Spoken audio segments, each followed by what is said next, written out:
Hello there, Aspyr, Ina's Tale was recently released for the Nintendo Switch. This game can be described as a futuristic 2D platform game that attaches great importance to solving puzzles. In this review I discuss the game's basic aspects and whether it is worth buying. And do not forget to subscribe to the channel for more reviews and other content to come. The game's story revolves around Ina, who is trapped in a large tower. The tower consumes people's dreams, but Ina has woken up from her sleep and now she has to escape. So the question is, why Ina is trapped in this colossally large tower? Well, it's your job to find out. The story is told almost exclusively by Ina. While playing, she talks to herself and tells about the world she is in and her experiences. You also meet a number of characters who can help you understand what is going on. They also help Ina along the way, but do nothing to influence the gameplay itself. To be honest, the story never grabbed me really. I found that the dialogue sometimes felt distant and somewhat complicated, a little bit convoluted, but despite that, the game's purpose was clear: to escape from the tower.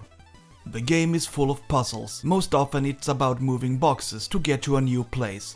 The problem is that there is black matter blocking the way, matter that can be destroyed by shining on it. This may mean that light chains must be connected in series in order for the light to be spread over large distances. The puzzles are quite fun. I had to think and try a number of different options to crack the right solution. Sometimes the solution is very simple. It can take 30 seconds to solve a puzzle, but due to the fact that you have to investigate possible solutions, a puzzle can take considerably longer. I had difficulty solving just one specific puzzle. I think I spent half an hour until I came up with the right solution, and then it went fast. I get almost a little pissed at myself when I try complicated things, but when the puzzle really has a simple solution, I'm making it harder than it really is. But it's part of the game's charm and makes it an entertaining experience. The puzzles are, in my opinion, one of the better aspects of the game. It can be frustrating, but also rewarding when you solve a puzzle and move on.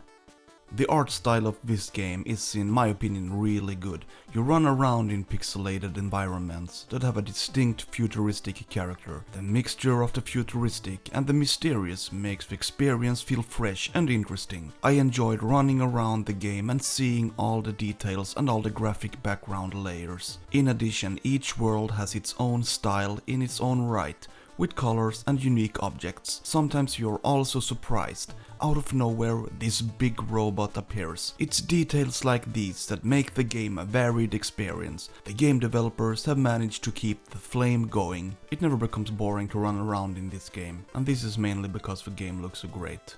The control gives a mixed impression. It may not be the most innovative I've been through. You can jump, run right or left, interact with something called spirits. You can climb ladders and swing from rope to rope. I've seen most things before, nothing new, but I don't see it as a problem. The game is about solving 2D puzzles and not necessarily about having a lot of cool features. However, I think that Ina moves a little too slowly. It feels a little boring to run, but it's pretty cool to go downhill. It's really fast. The way you jump is not 100% responsive. It's as if you have to wait a microsecond every time you press the jump button. In addition, when you jump from a height and land on the ground, you have to see a short landing animation that makes Ina stop. Details that make the controls sometimes feel a little stiff, but as I said, it's only minor details. In general, it feels pretty good to move Ina around.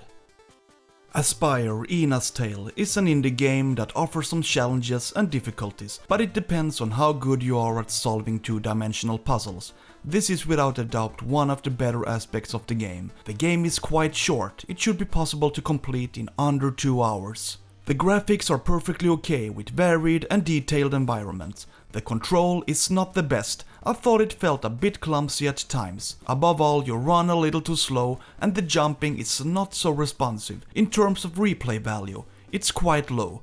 After you have finished the game, you are done. I haven't seen any opportunity to play the game in a different way after you finish. When you're done, well then you have done everything you can do. I do recommend this game if you love puzzles and running around in two-dimensional pixelated environments. But like I said, it's a pretty short game. Please subscribe to my channel for more reviews and other content. Have a good day. Bye.